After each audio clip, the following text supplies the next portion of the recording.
que começou com a curiosidade de uma produção para consumo próprio, rapidamente se tornou algo maior.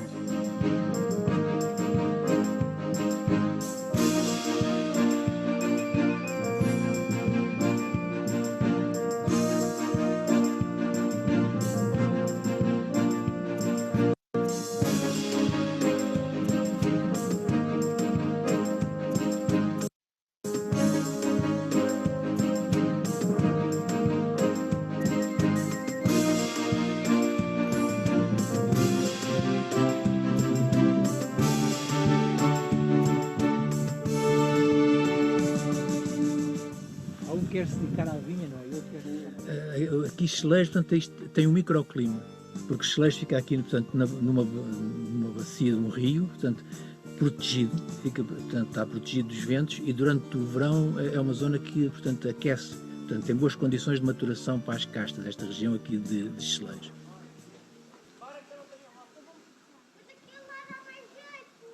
Quando fomos para lá, para a Vindima, o Sr. André avisou-nos que não se punha uva verde, que não se punha uva podre, nem seca. E eu disse assim para o Sr. André, eu sei realmente, porque já a minha vida foi toda a vida esta. A Vindima era assim, começava-se as vindimas. Vendimava-se, depois a uva vinha para casa para o lagar, depois pisava-se, era pisada, depois era posta nos balseiros. Balseiros era de linda que se chamava. Quando cheirava tão bem o vinho, naquela altura da vendima, e depois eram os trinques, e quando eles faziam os trinques lá, trinque, a apertar a uva para depois renderem mais vinho ainda. Havia muita uva, estão ali a entrar ao cemitério, que tudo vinha. Aquela grande toda. Antigamente aqui há 30 anos, para aí, sim, mais ou menos. 30, 40, 50, né?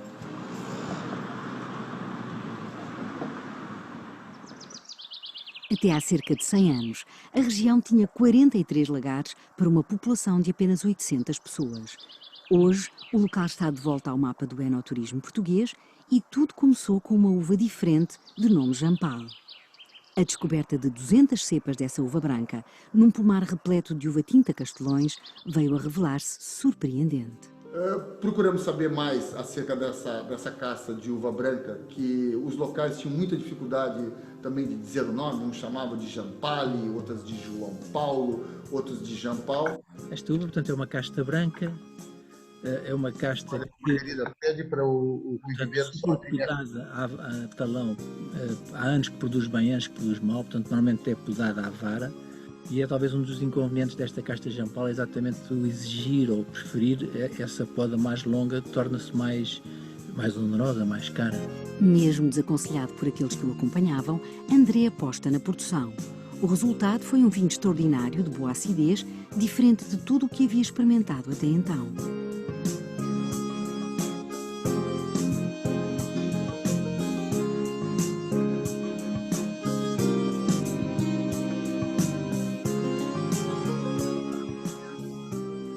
Eu lembro-me também muito bem dessa uva, que era muito docinha, muito mesmo. Muito boa, muito rijinha, muito boa. É o Jampal, temos em branca, o Jampal é o melhor.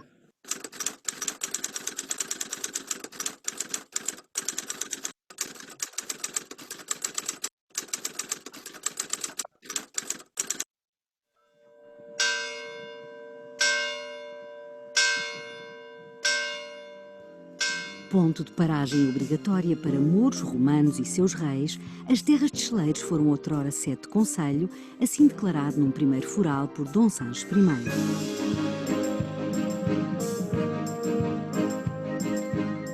A antiga ponte romana, que serviu de inspiração ao logótipo da Manswine, teve um papel especial. Aquela pontinha foi onde levou as pedras para o convento de Mafra. Aquela pontinha romana. Foi por ali que passaram as pedras de Perpinheiro para a construção do convento. Está a ver que o convento ainda não era feito quando esta terra era vila já. Aqui era vila, havia tribunal, havia prisão, havia, enfim, escolas. Aos poucos, o antigo esplendor e dinamismo de Cheleiros tem sido recuperado pelos Mans.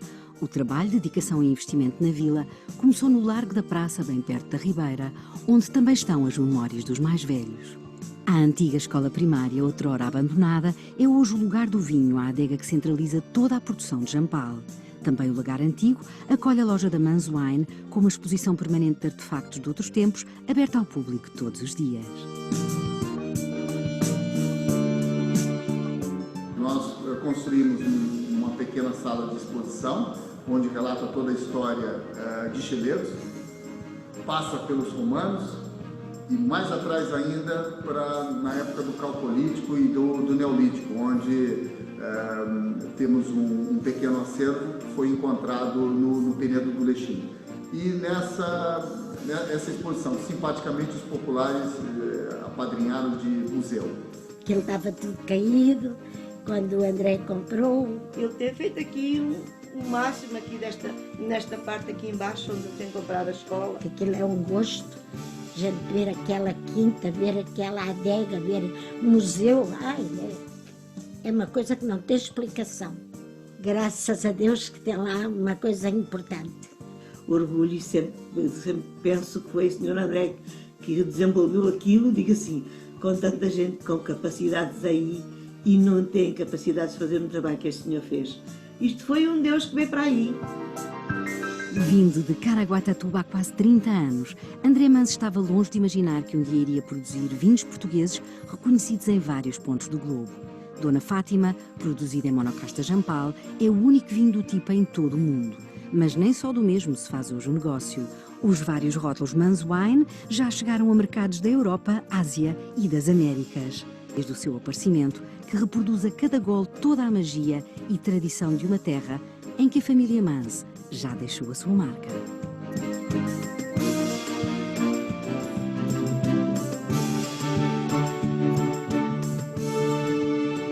Nós queremos fazer bom vinho.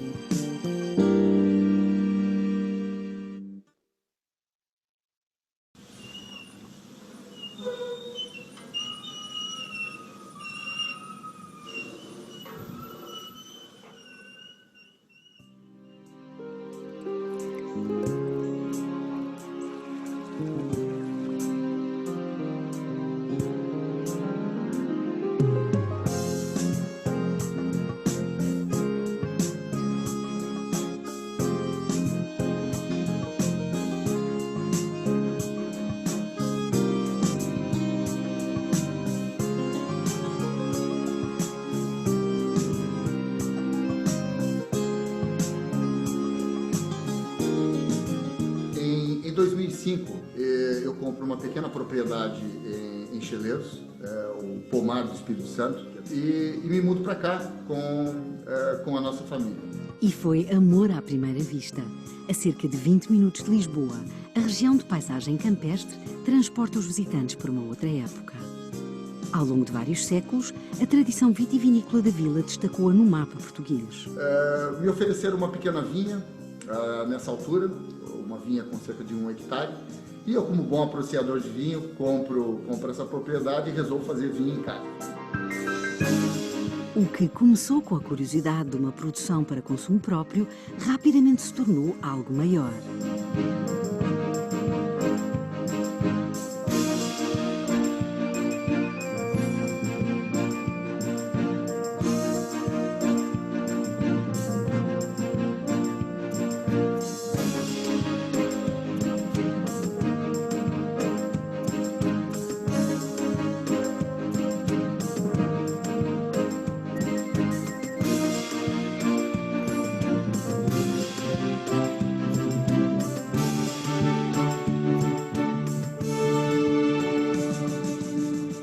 Um quer se dedicar à vinha, não é? E outro quer se... Aqui Cheleiros, portanto, tem um microclima, porque Cheleiros fica aqui, portanto, numa bacia de um rio, portanto, protegido, está protegido dos ventos, e durante o verão é uma zona que, portanto, aquece, portanto, tem boas condições de maturação para as castas desta região aqui de Cheleiros.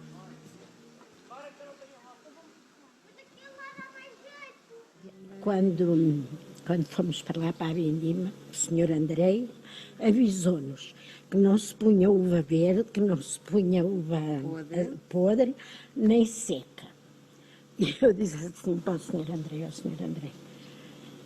eu sei realmente, porque já a minha vida foi toda a vida esta. A vindima era assim, começava-se as vindimas, vindimava-se, depois a uva vinha para casa para o lagarem, depois pisava-se, era pisada, depois era posta nos balseiros.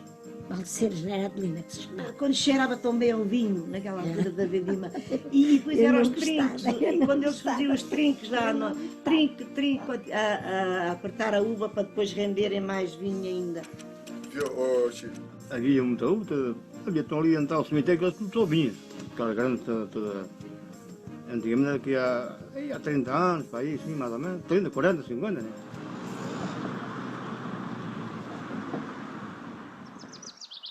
Até há cerca de 100 anos, a região tinha 43 lagares para uma população de apenas 800 pessoas. Hoje, o local está de volta ao mapa do enoturismo português e tudo começou com uma uva diferente de nome Jampal. A descoberta de 200 cepas dessa uva branca, num pomar repleto de uva tinta Castelões, veio a revelar-se surpreendente. Procuramos saber mais acerca dessa caça de uva branca, que os locais tinham muita dificuldade também de dizer o nome, uns chamavam de Jampali, outras de João Paulo, outros de Jampal. Esta uva, portanto, é uma casta branca, é uma casta que, portanto, se for podada a talão, há anos que produz bem, anos que produz mal, portanto, normalmente é podada à vara. E é talvez um dos inconvenientes desta casta de Jampal, é exatamente o exigir ou preferir essa poda mais longa, que torna-se mais onerosa, mais cara. Mesmo desaconselhado por aqueles que o acompanhavam, André aposta na produção. O resultado foi um vinho extraordinário, de boa acidez, diferente de tudo o que havia experimentado até então.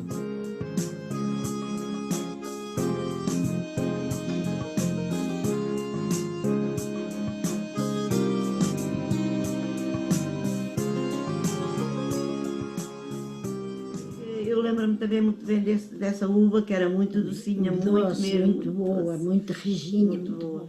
É o Jampal e o que temos em branco é o Jampal e o melhor.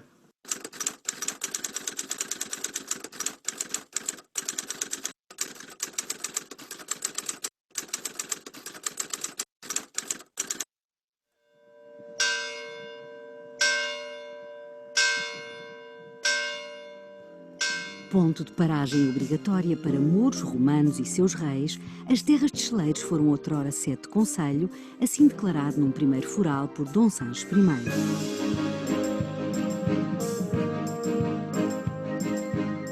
A antiga ponte romana, que serviu de inspiração ao logótipo da Manswine, teve um papel especial. Aquela pontinha foi onde levou as pedras para o convento de Mafra. Aquela pontinha romana. Foi por ali que passaram as pedras de Pedro Pinheiro para a construção do convento. Está a ver que o convento ainda não era feito quando esta terra era vila já. Aqui era vila, havia tribunal, havia prisão, havia, enfim, escolas. Aos poucos, o antigo esplendor e dinamismo de Cheleiros tem sido recuperado pelos Mans. O trabalho, dedicação e investimento na vila começou no Largo da Praça, bem perto da Ribeira, onde também estão as memórias dos mais velhos. A antiga escola primária, outrora abandonada, é hoje o lugar do vinho, a adega que centraliza toda a produção de Jampal.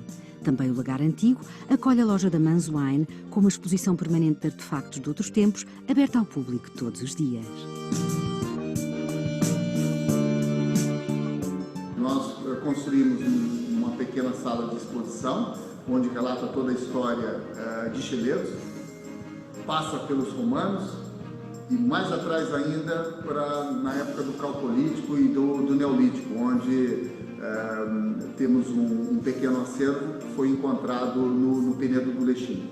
E nessa exposição, simpaticamente os populares apadrinharam de museu. Que ele estava tudo caído, quando o André comprou. Ele tem feito aqui o máximo aqui nesta parte aqui embaixo, onde tem comprado a escola. Aquilo é um gosto gente ver aquela quinta, ver aquela adega, ver museu, ai, é uma coisa que não tem explicação. Graças a Deus que tem lá uma coisa importante. Orgulho, e sempre penso que foi o Sr. André que desenvolveu aquilo, digo assim, com tanta gente com capacidades aí e não tem capacidade de fazer um trabalho que este senhor fez. Isto foi um Deus que veio para aí. Vindo de Caraguatatuba há quase 30 anos, André Manso estava longe de imaginar que um dia iria produzir vinhos portugueses reconhecidos em vários pontos do globo. Dona Fátima, produzido em monocasta Jampal, é o único vinho do tipo em todo o mundo. Mas nem só do mesmo se faz hoje o negócio. Os vários rótulos Manso Wine já chegaram a mercados da Europa, Ásia e das Américas. Desde o seu aparecimento, que reproduz a cada gole toda a magia e tradição de uma terra em que a família Manso já deixou a sua marca.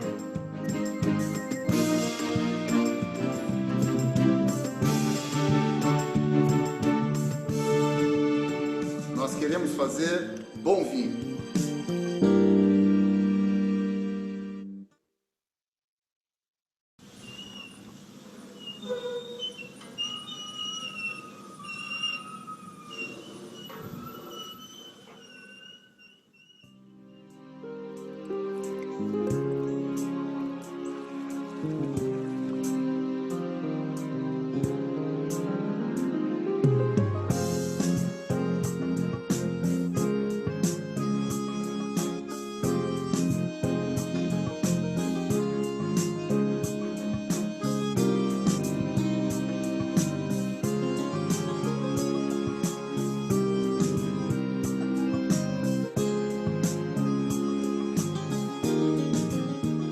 Em 2005,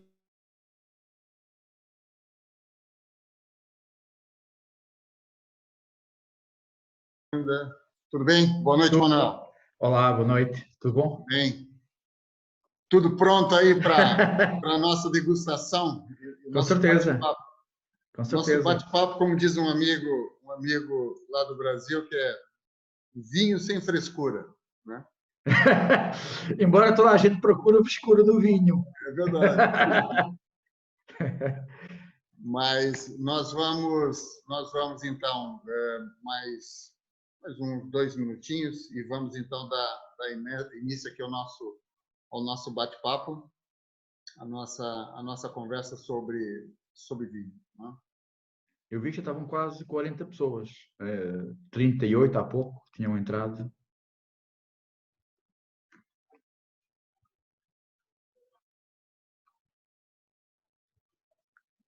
Não estou a ouvir.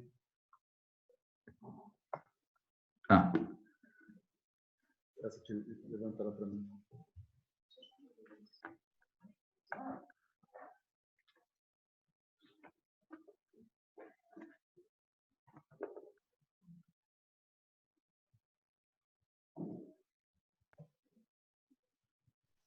Nós temos cerca de 100 participantes, né? A maior parte deles ainda houve tempo de nós aceitarmos as inscrições e enviarmos os vinhos, né? Os vinhos hoje à prova vão ser o platônico branco e o platônico tinto, né? Tá ali com o Bruno, né? Que é mais vai ser o nosso homem de serviço, né? O Manuel, que é um dos grandes sommeliers das canções portugueses, né? O Raul Silva, ele que é o diretor de exportação da Manso Wine, o homem aí que coloca aí os nossos vinhos em todo o mundo e também aqui no mercado nacional. E eu vou conduzindo aqui com vocês o nosso bate-papo, a nossa conversa. Muito bem.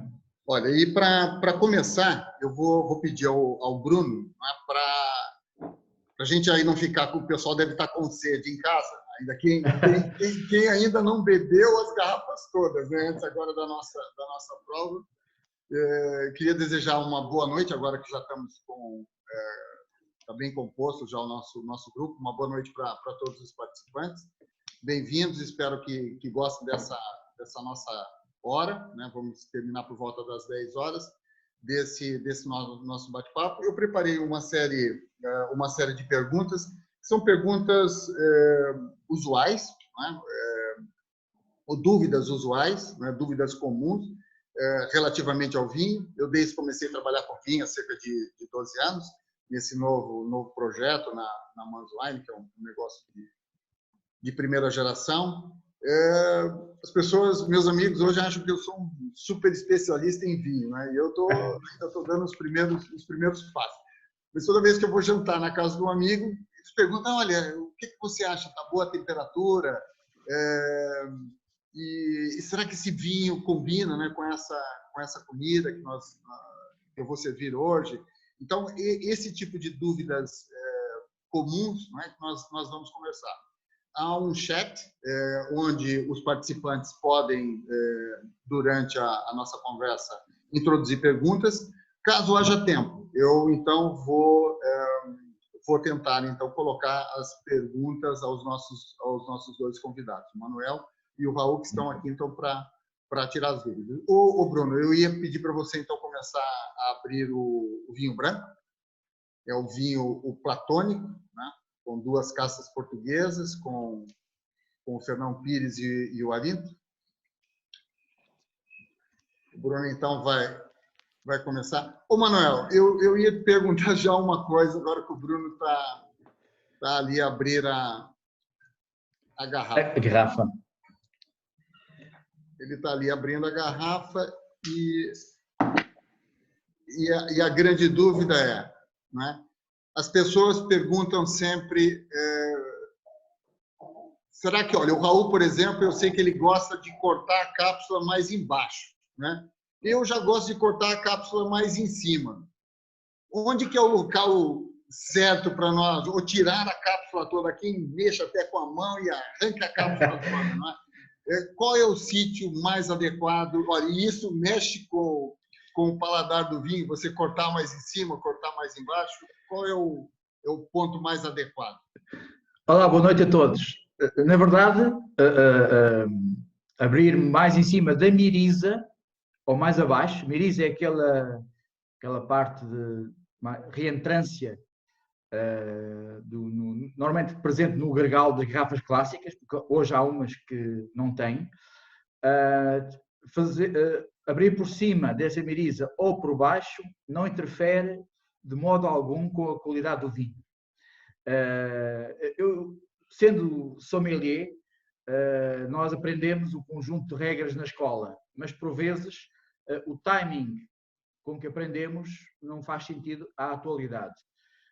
Eu, pessoalmente, eu estou como o Raul. Eu gosto preferencialmente de abrir por baixo da miriza. E por uma razão muito simples, mas, por outro lado, muito importante. Eu vou mostrar também a minha garrafa, que eu também estava a abrir. Ou seja, a miriza é este pedaço aqui, esta reentrância, e eu gosto de abrir por baixo. Porquê? Porque ao colocar, eu vou-me levantar aqui um pouco, ao colocar a lâmina, eu tenho uma segurança onde a lâmina não vai saltar, enquanto que por cima ela não tem tanta área de apoio. Então corremos o risco de furar o dedo, a lâmina eventualmente saltar. Já agora, pegando na abertura da garrafa, que é um ponto que toda a gente, quando vai a um restaurante, fica toda impressionada, por vezes, com as habilidades do empregado de mesa, ou do sommelier, ou descansão, que é a facilidade com que eles abrem, ou seja, porque têm prática. Mas mais importante que tirar a cápsula por cima ou por baixo da miriza é, para alguns vinhos, agitar o vinho o menos possível. Esse é que é o detalhe que é preciso ter em atenção. Ok. Olha, uma boa dica. Ô, Manuel, já seguindo, o Bruno já abriu a garrafa, não é? E as pessoas, eu conto que as pessoas também tenham aberto as suas e que não tenham bebido o vinho branco todo, né? Para nós bebermos aí em conjunto. Enquanto o Manuel abre essa garrafa, a minha questão é a seguinte: qual é a temperatura adequada para nós bebermos um vinho branco? E como é que você mede essa temperatura? É como febre de criança, põe a mão na testa? Ou como é que, na verdade, eu hoje, com prática, já faço isso. Eu, ao colocar o vinho na boca, sem termómetro, já tenho, devido à prática, já tenho a boca calibrada e, por vezes, ao tocar na garrafa, já tenho uma percepção sobre a temperatura do vinho. Vou fazer aqui um chapéu para cima e um chapéu para baixo. Primeiro, um dos maiores erros que se pensa relativamente à temperatura do vinho, pegando, por exemplo, neste caso, no vinho branco, é servir o vinho muito gelado. Ou seja, servir um vinho, qualquer que seja, abaixo de 6 graus centígrados, por exemplo, nós vamos perder a noção do sabor daquilo que o vinho tem para mostrar, porque a nossa língua, a nossa boca, vai se preocupar mais em defender-se do frio do que a tirar partido do sabor. As nossas pupilas gustativas contraem-se para se defenderem daquela agressão, vamos chamar assim. E por vezes até emite pelo nosso sistema nervoso, como se fosse um choque elétrico que vai dar aqui às nossas fontes, onde nos tira todo o foco do vinho. E, obviamente, não conseguimos tirar partido do vinho da boca, nem da vertente aromática do vinho, porque quanto mais frio o vinho, mais gelado, menos volatilização dos compostos aromáticos. Ou seja, o vinho fica muito mais mudo. Se forem aqueles vinhos aromáticos, uma uva mais aromática, ou por alguma razão que se quer um vinho mais aromático, vamos perder um pouco da beleza desse aroma. No sentido inverso, também não devemos servir o vinho tinto muito elevado na temperatura. E quando eu falo elevado, falo muito acima dos 18 graus.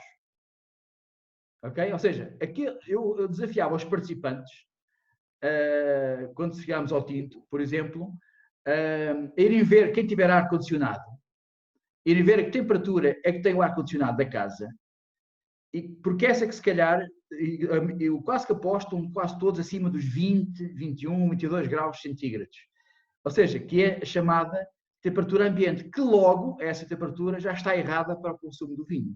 O vinho tinto não deveria, idealmente, ultrapassar os 18, vou conceder aqui um pouco, os 19 graus centígrados. Ô Manuel, mas, por exemplo, então eu não tenho, quer dizer, é muito fácil encontrar um termômetro de vinhos aí nas garrafeiras, né? Há uns pequenos, alguns que são digitais, são muito simples. Mas, por exemplo, uma pessoa não tem termômetro em casa, né? Quanto tempo eu devo colocar o vinho no frigorífico, mais ou menos, antes de servir? Assim, com a tua experiência, o que é que você sugere para uma situação normal, sem frescura?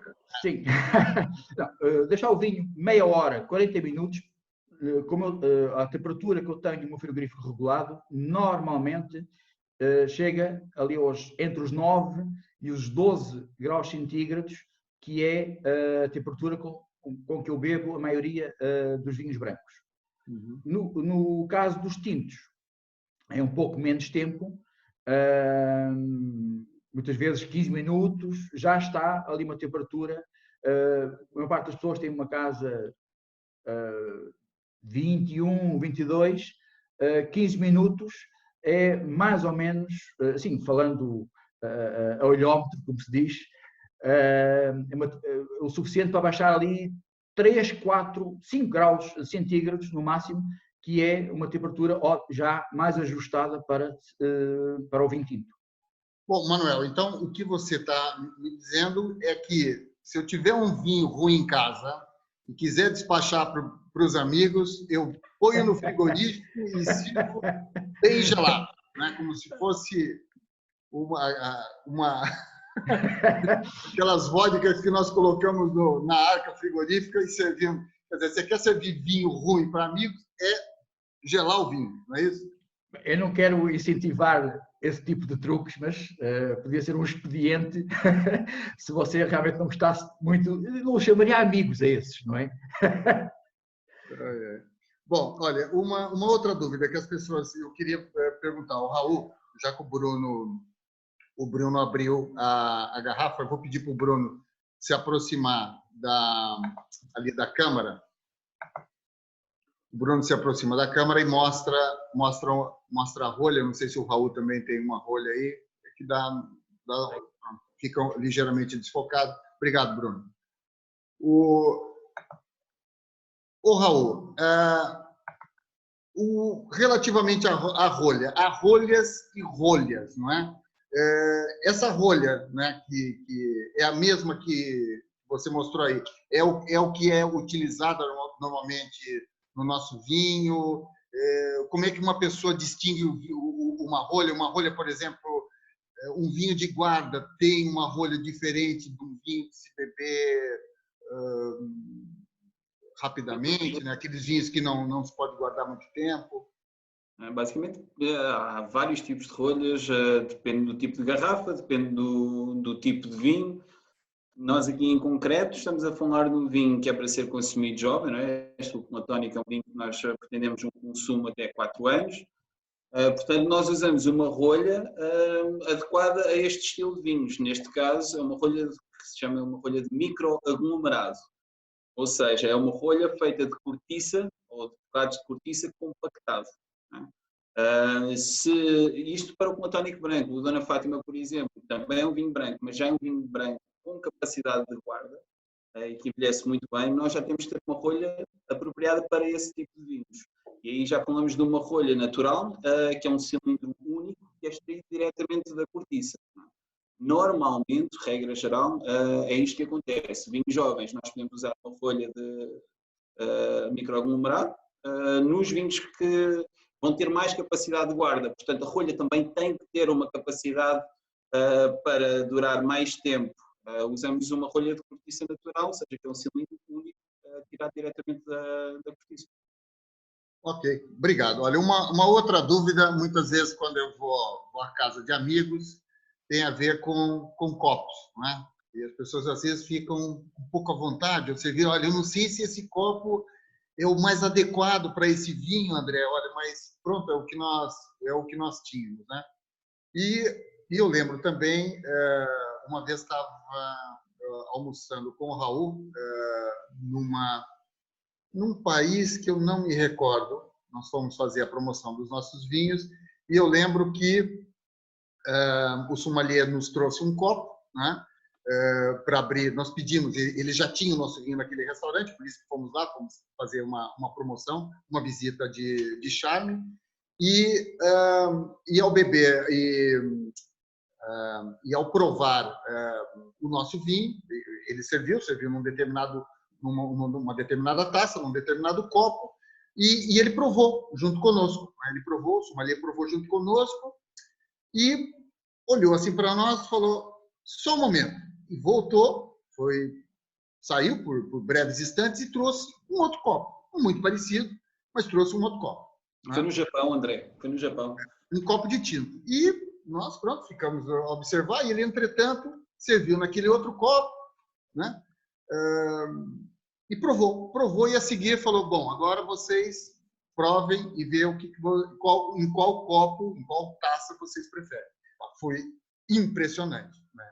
Eu e o Raul olhamos um para o outro, era um detalhe mínimo de um copo para outro, e o vinho mudou, o aroma libertou de tal maneira, né, com a estrutura, quer dizer, foi outro vinho durante a nossa refeição. Nós conhecendo o nosso próprio vinho, foi o Pomar do Espírito Santo, colheita, que nós bebemos nessa altura. E ali, Manuel, eu coloquei ali três tipos de copo, ali junto do Bruno, né? Acho que dá para todo mundo ver. Pode levantar o copo, Bruno, esse aí que você está na mão, né? Depois tem um outro copo ali do lado, exatamente, esse mesmo, né? E mais um outro copo. Trouxe ali 3 copos que eu tinha aqui na minha despensa. E para perguntar para você, qual é a escolha certa do copo Não ouviu. Escolha certa do copo. Que copo devemos escolher aí? Olha, por exemplo, agora para o nosso branco, né? Mas se vocês já quiser comentar dos tintos também, bom, enfim, fica com você. Obrigado, André. Nos últimos 60 anos, um dos elementos de maior refinamento do consumo de vinho foi se perceber que um determinado vinho, num determinado tipo de copo, formato de copo, tem interferência com a forma como esse vinho se expressa e é percepcionado. Por isso, hoje, estão disponíveis dezenas de formatos de copo específicos para determinadas castas, para determinadas regiões, para vinhos mais jovens, para vinhos mais velhos, para vinhos de toda a maneira efetiva. É óbvio que em casa é complicado ter 20 ou 30 copos diferentes para poder experimentar. E os copos que o Bruno tem ali diante dele são 3 modelos ótimos para a maioria dos vinhos. O copo à nossa esquerda, mas à direita dele, é um copo que nós normalmente chamamos Bordeaux, formato Bordeaux, que é um copo, digamos, de bojo mais comprido e até relativamente aberto. O copo do meio, onde está servido o vinho, é um copo mais associado a Riesling, por exemplo, ou seja, isto porquê? Estes nomes porquê? Tal como o da nossa direita, a esquerda do Bruno, é associado, tem um formato vulgarmente chamado Borgonha, ou Borgonha, porque tem a ver com conceitos ideais de estilo que esses vinhos representam. Okay? Então, eu para este vinho branco, que tem sobretudo, não é muito complexo, tem sobretudo na fruta, sem ser muito exuberante, tem muita vivacidade, tem um estilo mais jovial. Eu acho que o copo onde o Bruno serviu é o copo ideal para a maioria das ocasiões de consumo deste vinho, porque deixa com que o aroma se expresse, mostrando as maiores valias que o vinho tem. Não sendo muito aberto, vamos captar a vertente frutada, alguma da componente ali da Maria Gomes, que dá de Fernão Pires, que dá aquele toque sempre muito mais apelativo. E depois, este formato não tão aberto, ao entrar na boca, faz com que o fluxo do vinho entre muito mais pelo centro da boca e vai sendo salpicado um pouquinho pela belíssima acidez que o vinho tem. Ou seja, favorece um pouco aquilo que o vinho quer ser. Eu também experimentei no copo que está à nossa direita, à esquerda do Bruno, o copo de Borgonha, e o vinho comportou-se muito bem. Sobretudo na boca. Porque o vinho tendo, não um vinho branco, como o Raul disse, um vinho para consumir mais jovem e tudo, mas é um branco que tem estrutura, eu costumo dizer, um branco tem coisas, tem assunto, e aguentou-se na boca muito bem. Ou seja, e eu hoje em dia, fico aqui já com uma dica desta ação, que é, eu hoje em dia penso no copo do vinho para determinado vinho, mas o que é que eu vou fazer com esse vinho? Por exemplo, se eu for beber este vinho como aperitivo, o copo onde o Bruno serviu está fantástico.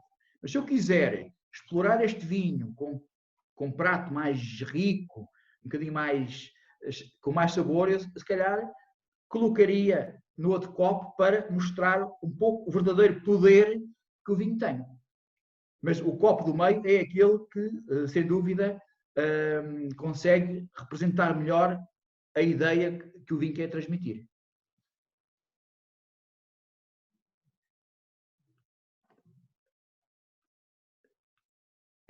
André, tem que... Paulo, uma pergunta para você, né? Relativamente a esse vinho que nós acabamos de provar, não é?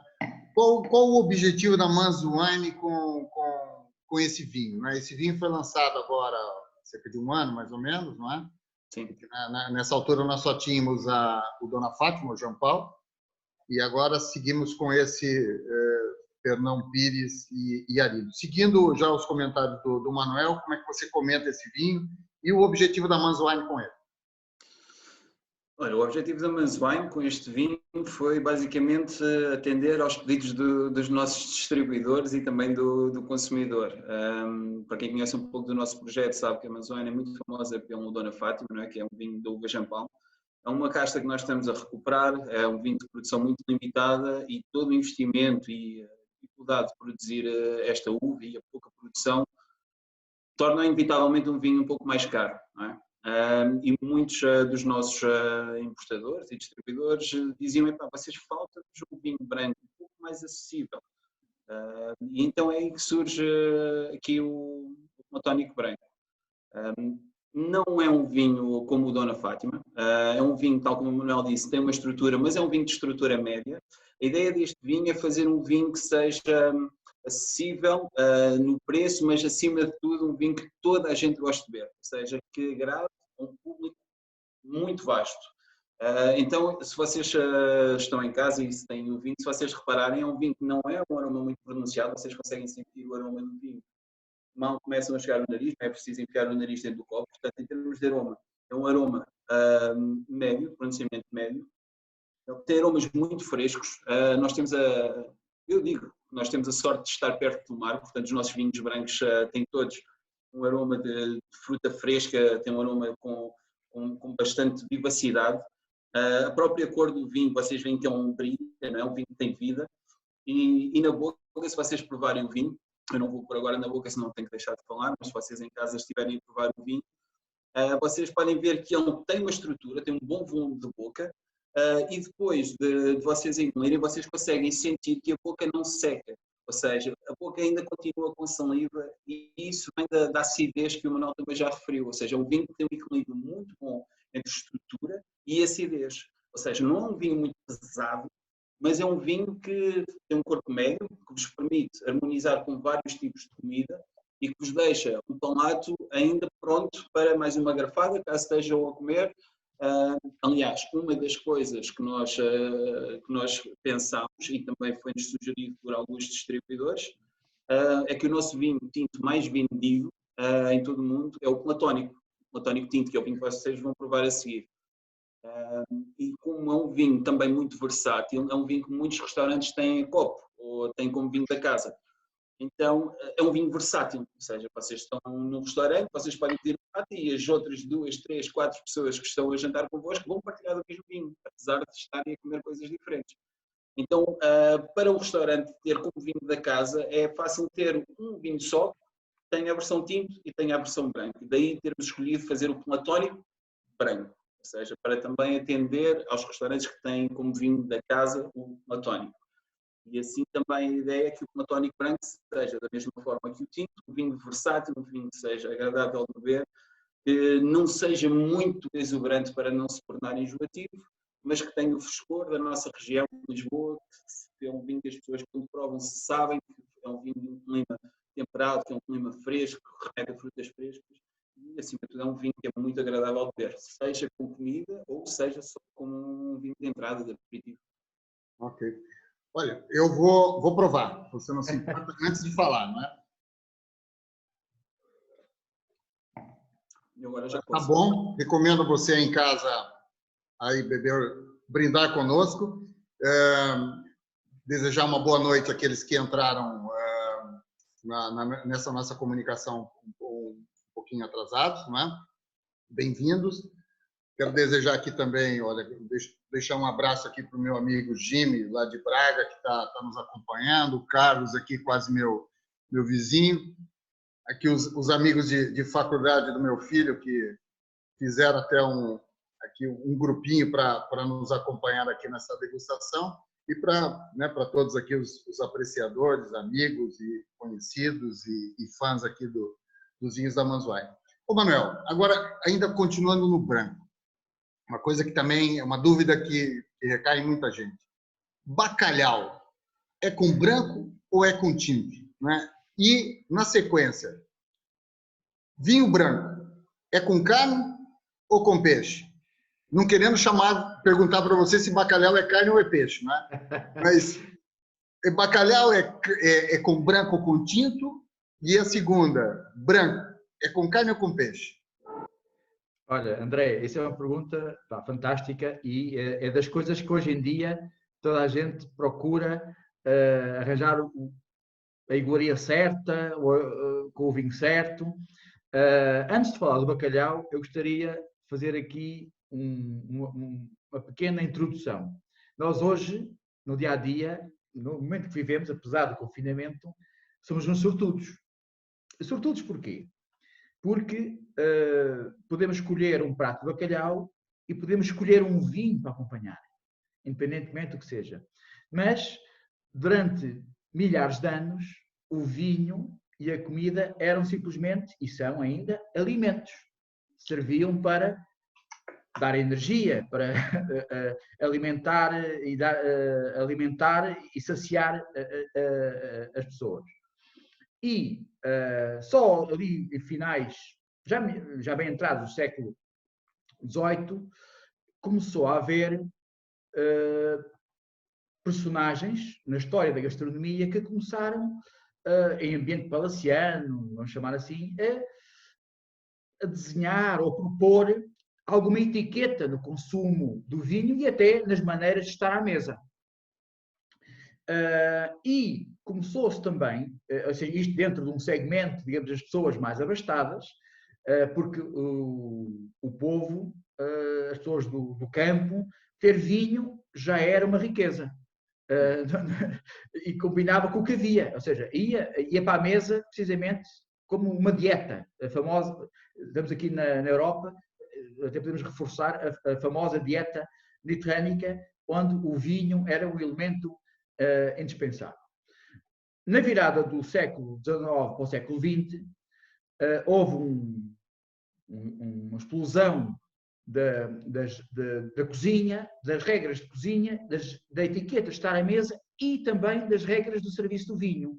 E ali por volta dos anos 1930, 38, surgem os primeiros tratados de como, de certa forma, corretamente associar o vinho a determinados momentos de consumo, a determinados pratos e regras sobre a sequência dos vinhos. Uhum. Ok? E quem é que fez isso? Foram os franceses. E fizeram a partir do quê? Fizeram a partir da sua carta gastronómica e o seu roteiro de vinhos. Ou seja, nessa altura, realmente, foi criado, como se fosse chique à época, uma regra de etiqueta que a maioria dos vinhos brancos vão com a maioria dos pratos de peixe e os tintos iriam com a maioria dos pratos de carne. E que hoje em dia já não faz sentido, porque temos uma grande variedade de pratos de carne, de confecções, de peças de carne, temos uma grande variedade de peixe, de peças de peixe, preparações, quentes, frias, marinadas, seja o que for, e temos também agora a vertente vegetariana, fortíssima, e temos também uma diversidade de vinhos como nunca houve. Okay? Então, hoje em dia, podemos pegar em vinhos brancos que funcionam muito bem com determinados pratos de peixe, como podemos pegar em vinhos tintos que funcionam com pratos vinhos tintos funcionam com peixe e vinhos brancos funcionam com pratos de carne também. Okay? Relativamente ao bacalhau, a minha pergunta, ingênua provocação, para responder seria: qual prato de bacalhau? Um bacalhau alagareiro ou um bacalhau a Gomes de Sá? Por exemplo, que são coisas totalmente diferentes. Okay? Mas, na verdade, a maioria das confecções de bacalhau, segundo uma série de testes que eu já fiz, porque aquilo que eu digo, eu não digo porque li 30 anos na restauração e mais de 20 a trabalhar com alguns dos chefes muito famosos hoje em dia, que se conhece aqui no nosso país. E com eles aprendi uma coisa fundamental, que é importante para, quando estamos a pensar no vinho e gastronomia, aprender, não só aprender a provar o vinho, como eu vou dar um conjunto de dicas fantásticas no curso, mas também aprender a comer. Ok? Ou seja, aprender a perceber o sabor dos ingredientes. E a maioria das vezes, para a maioria dos pratos de bacalhau, resulta muito melhor com vinhos brancos. Ou nos tintos. Tintos muito mais aveludados. Mais um termo que vamos ter que explicar, vão ter a oportunidade de aprender no curso. Tal como há pouco o Raul também falou de um conjunto de terminologia que depois vamos ter a oportunidade de dissecar isso. Ou seja, para um prato como um bacalhau alagreiro, que é poderosíssimo, que é forte, por causa e depois é uma posta, normalmente é uma posta boa, tem que aguentar aquele calor, depois com azeite. Se a gente puser um vinho tinto, por exemplo, um vinho tinto muito, com os taninos muito salientes, mais algo que vamos ter que, no curso, explicar como é que esses tintos são, como é que aparecem, como é que se gerem. Eu vou fazer aqui um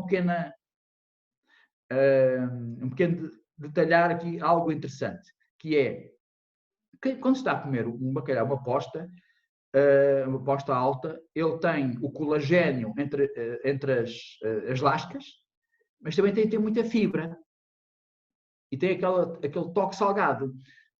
Por vezes, se a gente colocar um vinho tinto muito rijo, vamos chamar assim, a nossa boca vai ficar assim um pouco desagradável. Vamos ficar com Você já está me deixando com fome.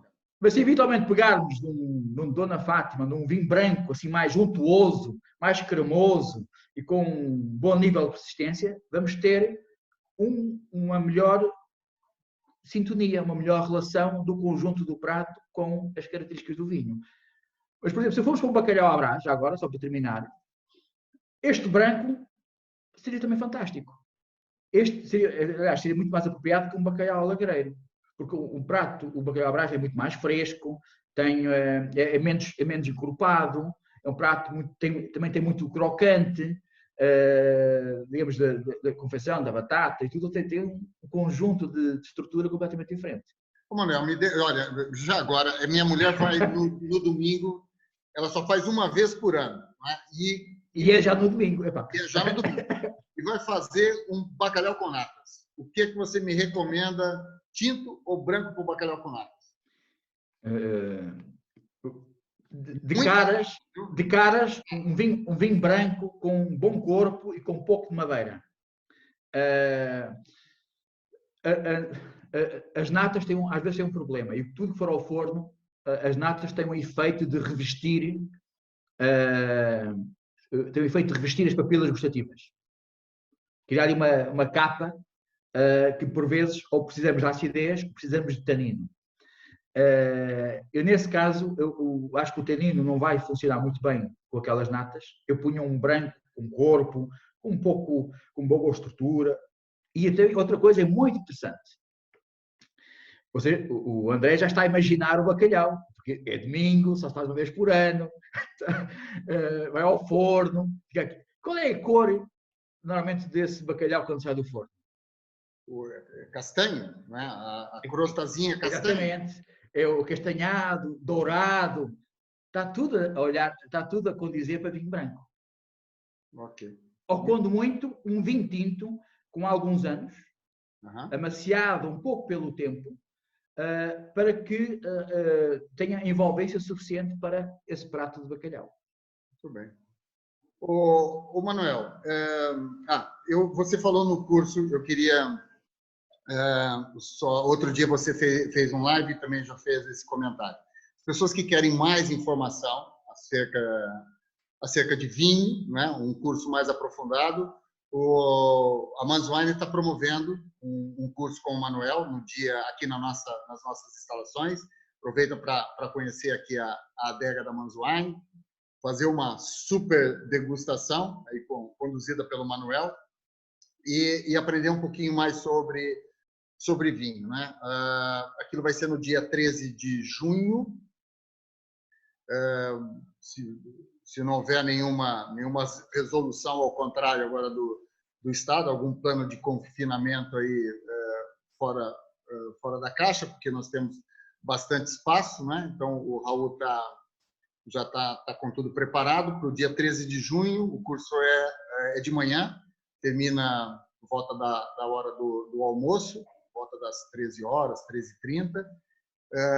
E o curso, vocês podem se inscrever ou pedir mais informação pelo info@manswine.com, info@manswine.com, tá bom? É 30 euros por pessoa, e se vierem 2 pessoas, se for um casal, o valor é de 50 euros, tá bom?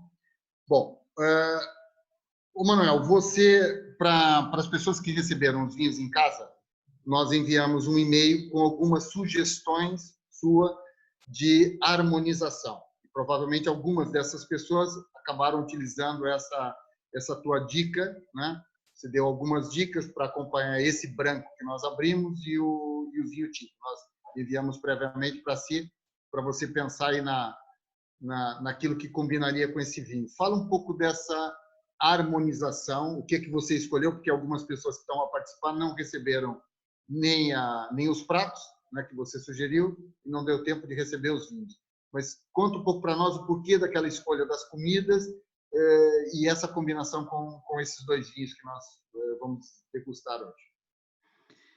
Bom, primeiro, é importante que estamos a fazer ao projetar uma harmonização, é termos uma noção de um conjunto de dimensões. E aquilo que eu fiz foi, primeiro, avaliar o vinho, avaliar o perfil aromático, como há pouco o Raul também falou, um estilo, digamos, fresco, jovial. O vinho também é pensado nesse registro. Tanto que, e então, sugeri um conjunto de preparações, porque muito importante, às vezes mais que o ingrediente, é a confecção.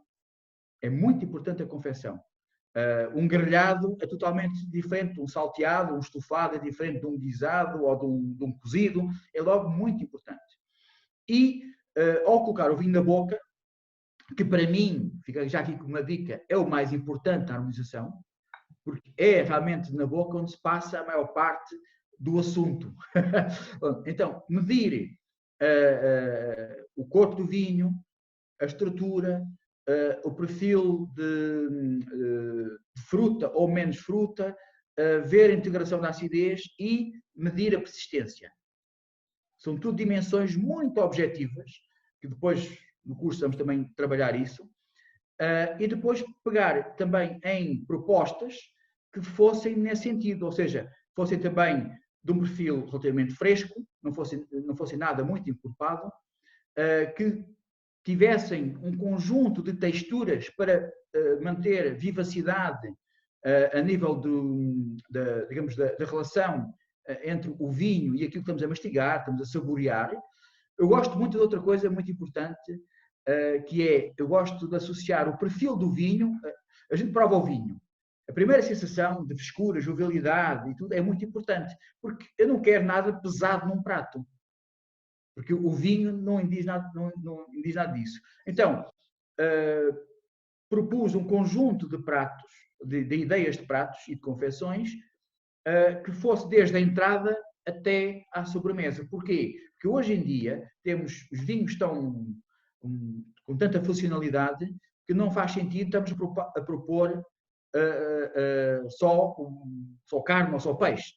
Tanto que coloquei algumas propostas de entradas, de peixe, de carne, pratos vegetarianos, alguns queijos, alguma charcutaria e até sobremesas. E tudo num registro que faça sentido com o vinho. Podem perguntar, mas com sobremesas, um vinho seco?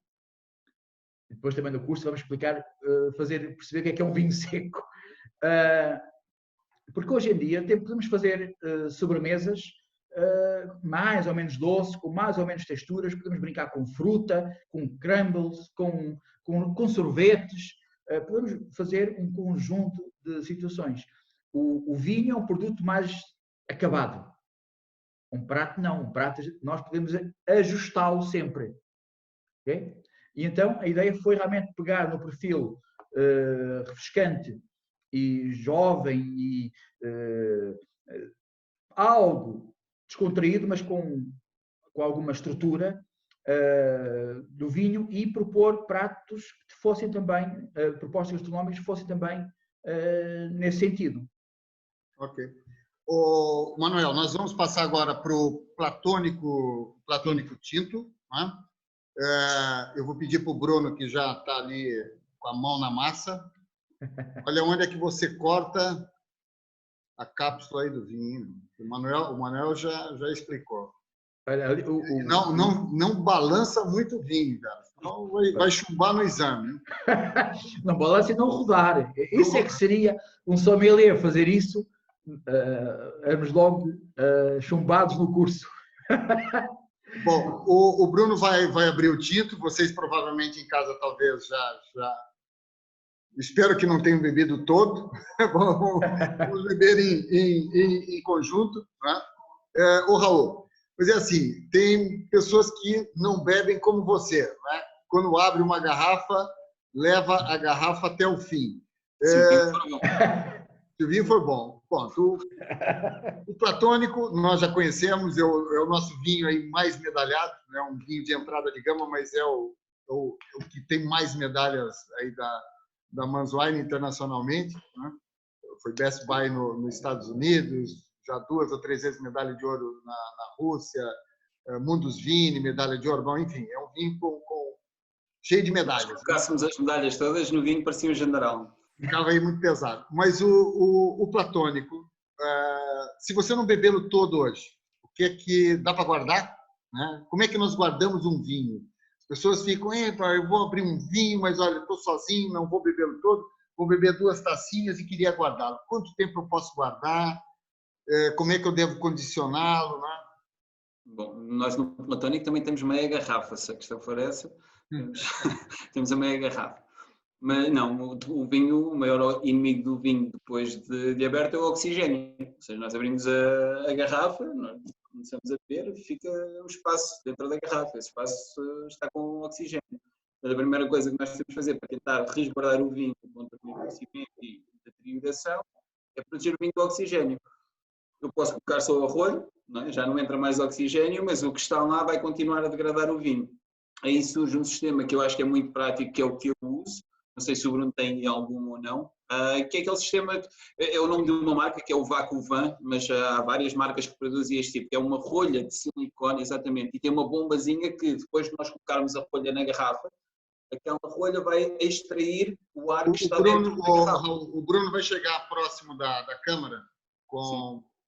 Aí se você compra aí, não querendo fazer propaganda, qualquer superfície comercial, qualquer loja de vinhos tem isso. Sim. E se você compra na casa, na loja do Gato Preto, nós usamos. Qualquer loja de vinho, você encontra isso. Usando este chamemos de dispositivo, este método, depois colocando o vinho no frigorífico, para também não termos calor a influenciar a deterioração do vinho. Ele aguenta-se perfeito durante uns 3 dias, pelo menos. 3 dias? Sim. Ok. O importante é proteger o vinho contra a oxidação. Bom, o Manuel já falou do copo para nós, né, Manuel? Relativamente a esse vinho, mas você quer só reforçar um pouco. Eu coloquei ali 2 copos de tinto, né? Só para embaralhar um pouquinho, e para o Manuel poder nos dar a dica aí de qual dos copos devemos utilizar para o tinto. Para este tinto, aquele que eu adorei é um copo deste género, que é o copo que o Bruno tem à direita, que é o copo formato Bordeaux. Também não desgostei do copo Borgonha, mas acho que é neste onde sentimos digamos, muito daquilo que o Raul referiu do facto do vinho fazer bastante sucesso. É que o vinho tem uma fruta muito bonita, sem ser muito exuberante, tem uma combinação dessa fruta madura com alguma especiaria, e é um vinho que tem um belíssimo volume de boca, enche a boca, sem ser pesado, e tudo isso conseguimos sentir, até alguma macieza que o vinho tem, conseguimos sentir melhor neste formato de copo. E para mim é o copo eleito e, portanto, servir ali entre os 16, 17 graus centígrados seria, então aí seria a cereja no topo do bolo a nível de apreciar corretamente este vinho. Ô Raul, esse vinho pode-se guardá-lo, não digo aberto, guardador. As pessoas perguntam, olha, quanto tempo ele aguenta na minha garrafeira? Né? É um vinho de guarda, é um vinho para se bebejar? Olha, este é um vinho, eu diria, intermédio, ou seja, ele tem uma boa extração de taninos durante o período de fermentação, que lhe confere essa estrutura. O Castelão faz um estágio em barrica, não é o vinho todo que faz o estágio em barrica, mas o Castelão faz um pouco de estágio em barrica, portanto ele tem alguns taninos, apesar de serem muito subtis. Portanto, isto é um vinho que com uma capacidade de guarda fácil de 5, 6 anos. Então pode durar mais. Nós, quando falamos em capacidade de guarda, estamos a falar de pontos do auge do vinho, não é? Óbvio que depois vai do gosto pessoal. Quando está jovem é mais frutado. Se eu quero um vinho já com aromas mais terciários, com aromas mais evoluídos, posso deixá-lo envelhecer um pouco mais, sabendo que à medida que ele envelhece vai perdendo acidez e aquela fruta fresca. Ô Manuel, e decantar um vinho, não é? Esse vinho merece ser decantado? E depois há aquela dúvida. Eu tenho um vinho jovem, um vinho de 2018, 2019. Devo decantá-lo, não devo decantá-lo? Vinhos velhos, devo decantá-lo, não devo decantá-lo? E como é que se decanta um vinho? Não é? Bom, eu vou daqui a pouco exemplificar aqui uma decantação, assim nestas condições, que eu trouxe aqui um decanta para verem. É muito simples, mas respondendo à questão. A decantação, de forma genérica, podemos fazer por duas principais razões.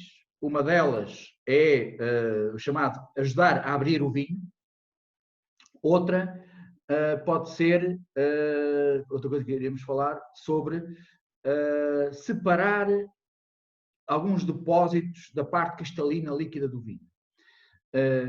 A decisão de decantar, ou seja, de arejar o vinho, tem, em primeiro lugar, que ver com...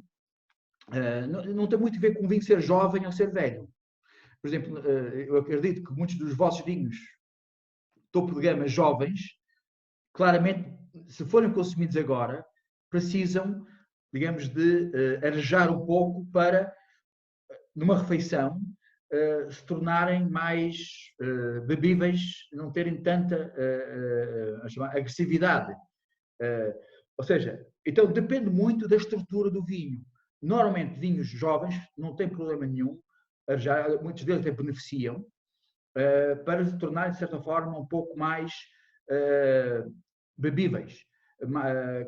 Isto, vinhos com grande estrutura. Vinhos mais simples, não basta colocar num copo destes que nós temos mostrado e é perfeito para, em termos de relação com o oxigênio. Nos vinhos mais velhos, para mim, vinho mais velho, em tom de brincadeira, eu costumo dizer que há vinhos com 2 anos que estão velhos e há vinhos com 30 anos que estão jovens. Depende muito de qual é, para o qual foram pensados, não é?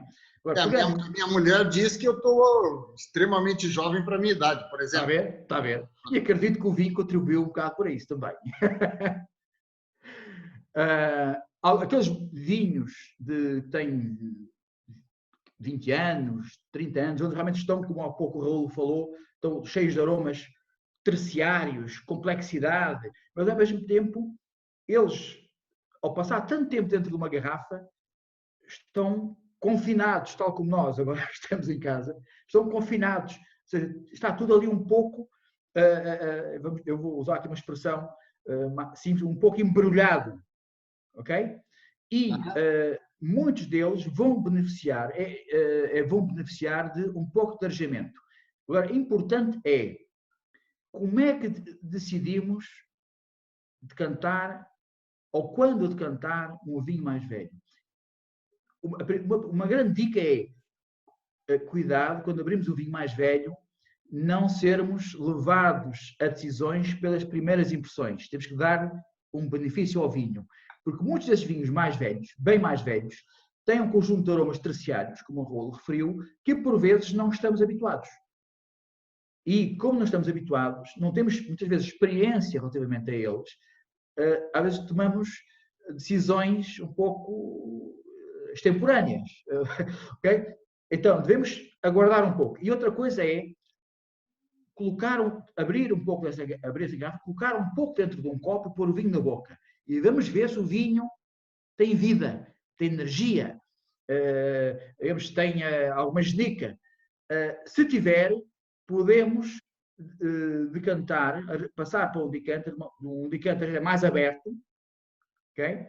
E até decantar com alguma antecedência para esses aromas que estão confinados, estiveram confinados às vezes 20 anos, se puderem libertar e ao fim de uma hora começam a mostrar a beleza de um envelhecimento nobre. Se o vinho, em sentido contrário, estiver, ao colocarmos na boca, já mais frágil, já não tem muito vigor, mas precisamos de dar um pouco de oxigênio, que o oxigênio, como o Raul falou, tanto depressa é amigo como é inimigo. Temos que ponderar bem. Podemos decantar o vinho, se ele estiver mais frágil, imaginando se temos o jantar daqui a meia hora, decantamos muito em cima da hora de servir, para que esse oxigênio não o prejudique um pouco mais. E podemos fazer outra coisa, tal como os copos existem, que existe um grande sortido de copos, também existe um grande sortido de decanters. Então podemos usar um decanter mais fechado, não tão aberto, para que não haja uma tomada de oxigênio muito forte. Ô Manuel, mas decantar é a bruta ou é devagarinho? Eu em casa, alguns vinhos jovens, potentes, muito fortes, eu tenho que os tratar um pouco à bruta. Mas o ideal é passar devagar. Eu vou simplificar aqui um pouco, que eu tenho aqui um decanter. Isto é um decanter muito exigente para os vinhos, que tem muita superfície de contacto com oxigênio, e tenho aqui o vinho. Uma boa forma é colocar o vinho e deixá-lo escorrer lentamente pelas paredes do decanter. Por exemplo, assim, devagarinho. Ou seja, e escorrer pelas paredes do decanter vai promover já alguma microoxidação que o vai ajudar a tornar-se mais suave. E servir devagar tem outra grande função, que é, se o vinho tiver algum depósito, é fundamental, desde logo, que o vinho, quando manejamos a garrafa, não deixar entrar muito aquela primeira bolha de ar, que depois vai agitar o vinho e todo aquele depósito. Okay? Então, fazer algo assim do género como eu fiz, devagar, pode ser uma boa opção. Se não tiverem muita destreza, tal como se referiu do sistema de vácuo, existem também uns funis com filtro, para quem não tiver assim tanta habilidade, tanta destreza, e realmente esse funil e esse filtro desse funil retém algum depósito, alguma impureza, sedimento que o vinho tenha. Uhum. Muito bem. Olha, Manuel, nós estamos nos aproximando aqui do fim e ainda tenho aqui 2 ou 3 assuntos para trocar com você, mas tenho o Bruno ali a me fazer sinal que entraram uma pergunta, 2 perguntas do pessoal que tem nos acompanhado, e eu vou aproveitar, porque tem a ver com vinhos tintos. Ô Bruno, diz aí para nós as perguntas que nos enviaram aí pelo chat. Claro que sim. Então, temos 3 perguntas. A primeira é dirigida ao Manuel e pergunta porquê é que eu tenho bolas no meu vinho, não no platónico aqui, no vinho em geral. Já posso. Bom, alguns vinhos, que quando são pensados para envelhecer, durarem mais tempo, de envelhecimento, são tratados com um determinado carinho, e onde, por ser um produto natural, esses vinhos têm têm um conjunto, devido à cor, a intensidade de cor, taninos, e ao longo do tempo depois vão sedimentar um pouco desses depósitos que, na verdade, são inofensivos. Não tem problema nenhum. Ok? Os vinhos, que são aqueles que querem ser mais simples e para consumir mais cedo, normalmente não têm esse depósito porque em adega foram feitos alguns procedimentos para que os vinhos não tenham isso. Aqueles vinhos pensados para 10, 15, 20, 30 anos são menos, vou pôr aqui entre aspas, para não ser mal entendido, menos manipulados, mantêm-se mais íntegros em termos vamos chamar, de naturalidade, e ao fim de algum tempo essa cor concentrada ou essa matéria corante vai se depositando sob a forma de depósitos que não são nada inofensivos. Basta separá-los ou deixar às vezes a garrafa de um dia para o outro de pé, que esses depósitos vão se depositar na parte do fundo da garrafa e já podemos servir o vinho com mais segurança de que eles não passarão para o copo. Agora, o mais importante é o depósito, é uma coisa natural do vinho e não é problema nenhum. Ok, muito obrigado. Tenho aqui mais uma pergunta para si, Manuel, que é se as garrafas devem estar deitadas ou em pé. Bem, idealmente, eu vou-vos dizer que já li dezenas de estudos sobre isso e todos foram inconclusivos e culminam quase todos com esta afirmação. Bom, o ideal é, então, manter a garrafa deitada quando se pretende guardar o vinho por longo tempo. Tem a ver, até tem alguns fatores positivos, que é, a garrafa deitada mantém a rolha úmida e que ajuda a que ela mantenha alguma capacidade vedante. Mas também é muito importante perceber o que é que queremos fazer com um determinado vinho. Se há vinhos que nós pensamos, olha, vou beber este vinho daqui a 2 ou 3 semanas, é indiferente estar deitado ou estar de pé. Ok? Agora, se é para guardar bastante tempo, realmente a garrafa deitada é aquela que é consensualmente a mais admitida. E então, por último, esta pergunta é para ti, André, que é qual é isso é complicado. É que nem perguntar qual é o seu filho preferido, não é? Se eu digo que é você, o seu irmão sai de casa. Se eu digo que é o meu... É uma situação muito complicada. E às vezes as pessoas perguntam mesmo, qual é o seu vinho preferido? Não é? A verdade é que eu ainda brinco brinco, mas é uma coisa séria. Eu sou um bocado egoísta na produção aqui dos nossos vinhos, porque eu faço vinho para os meus gostos, não é? Para os meus pratos, para aquilo que eu gosto de comer, para aquilo que eu gosto de harmonizar, depois para os amigos e depois para vender. Então, eu tenho cada um dos meus vinhos para uma determinada ocasião, para um determinado momento. Não é? Agora, eu sinceramente não tenho um filho preferido e também não tenho um vinho preferido. Agora, tem um vinho que eu bebo com maior frequência, né? Que é o Pomar do Espírito Santo, o Colheita, que é Aragonês, Castelão e Touriga Nacional. É o vinho assim, meu de eleição, foi o primeiro tinto que nós fizemos aqui, e é um vinho que eu adoro, que eu gosto muito de molho de tomate, tudo que tem tomate na refeição. É um vinho que completa perfeitamente, né? Então, massas com molho de tomate, esparguete à bolonhesa, um tomate seco, bom, tudo que vá com alguma ligeira acidez.